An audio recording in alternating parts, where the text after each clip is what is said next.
Bisa BMT, ada BMT cornernya. Bisa makan? Bisa. Dan ini ada produk makanan Korea, makanan insya Allah halal, patung belum ada sertifikasi halal. Nah ini Mbak BMT, ini ya. Ya. Ada ini sup buntut ikan Pak Ikang. Ya. Suamiku gila sup. Tuh, nih makanan produknya BMT. Mau coba yang itu? Apa sih tteokbokki, ada tom yum, Mau tom yum? ada steak. Mau deh, yang mana doang bingung Mau apa? gimana. Aku mau steak. Teman-teman, BMT itu Lembaga Keuangan Mikro Syariah, badan hukumnya adalah Koperasi Syariah, Mbak. Iya. Kopsya. Jadi izinnya dari Kementerian Koperasi Dinas Koperasi Tangsel. Produk kita ada produk simpanan.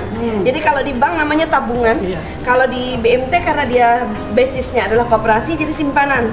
Simpanan Syahida karena Win kan, Win Syahid. Jadi Syahida simpanan pendidikan. Simpanan berjangka deposito Mbak, deposito ya di sini. Karena langsung kita salurkan kepada UKM. Wow. Tiap bulan bisa dapat 0,6 sampai 0,8%. Ayo, tertarik, margin. guys. Ayo, nanti Mbak Ida jadi duta BMT. Iya, mau. Ya, dibantuin Mbak kita UKM. Keberadaan BMT sangat berarti sama UKM karena mereka kan kalau UKM susah ya kolateral. Iya. Tapi ke BMT mereka relatif kolateralnya lebih ringan, persyaratannya lebih ringan ketimbang misalnya mereka ke perbankan. Nah, jadi keberadaan BMT itu bisa menjadi partner mitra buat para UKM semuanya. Ada pembiayaan Iya. buat modal usaha. Ini yang aku lagi ngajarin. Beli-beli barang. Bukan ini murabahah, Murabaha. ijarah. Murabaha itu kalau misalnya orang mau beli barang, misalnya kayak corner BMT butuh blender, berarti dia akadnya murabaha, jual beli.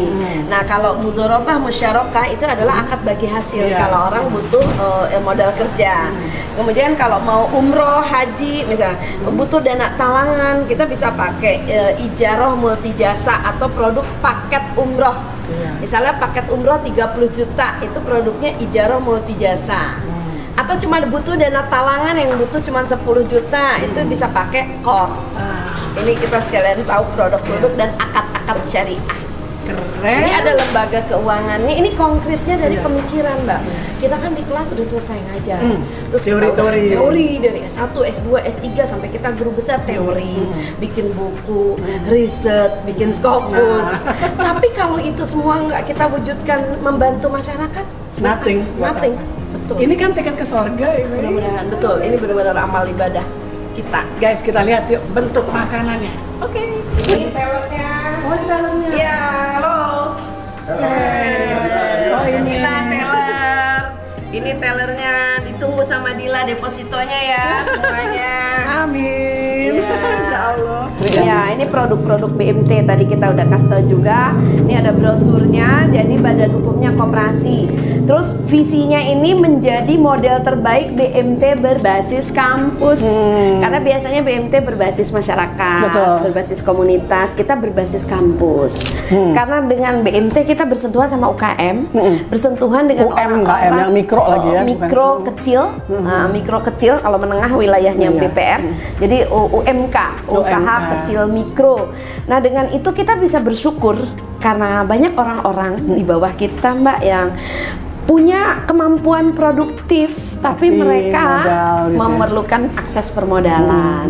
Kebetulan saya guru besarnya itu di bidang koperasi syariah atau BMT. Jadi ini betul-betul implementasi dari pemikiran yang udah ditulis dalam disertasi. Saya meneliti 48 lembaga keuangan mikro syariah BMT se-Indonesia kan, terutama di Jawa, Jawa Tengah, Jawa Timur, Jawa Barat. Tapi bagaimana mengimplementasikan BMT di kampus ini tentu tidak mudah semudah kita membalik telapak tangan.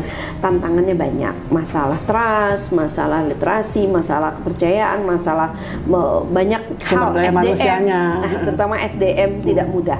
Kadang-kadang ada yang pintar tidak amanah.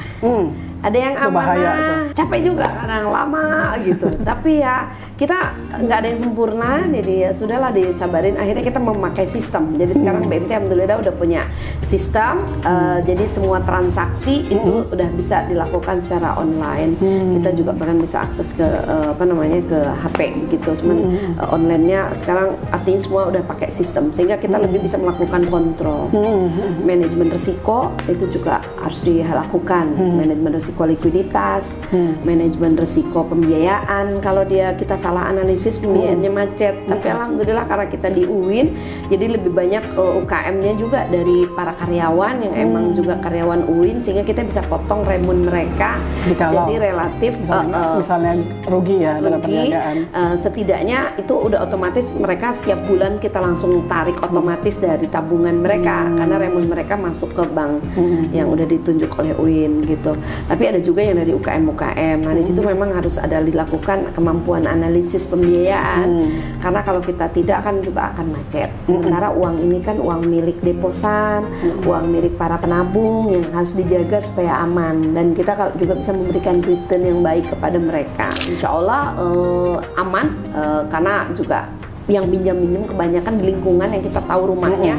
Kalaupun jadi mereka KYC ya, know your customer-nya dijalankan, betul. Risiko tadi ya, ada risiko reputasi. Kalau kita tidak sesuai syariah, kita akan berhadapan dengan risiko reputasi. Nah, kan? Tapi ada DSN-nya kan? Yang DPS ada, DPS-nya Pak Azhar, orang DSN. Walaupun kayak gini DPS-nya Ustadz Mukri sama Ustadz Azhar. Jadi karena dosen-dosen kita juga, jadi kita berdayakan dosen-dosen kita. Kemudian ada juga risiko hukum. Kalau misalnya tidak dipenuhi aspek-aspek hukum dari Kementerian Koperasi, itu juga perlu kita pikirkan. Kemudian apalagi ya risiko persaingan sesama BMT, pasar. Nah itu namanya risiko pasar dengan yang paling bukan BMT, dengan lembaga keuangan lainnya.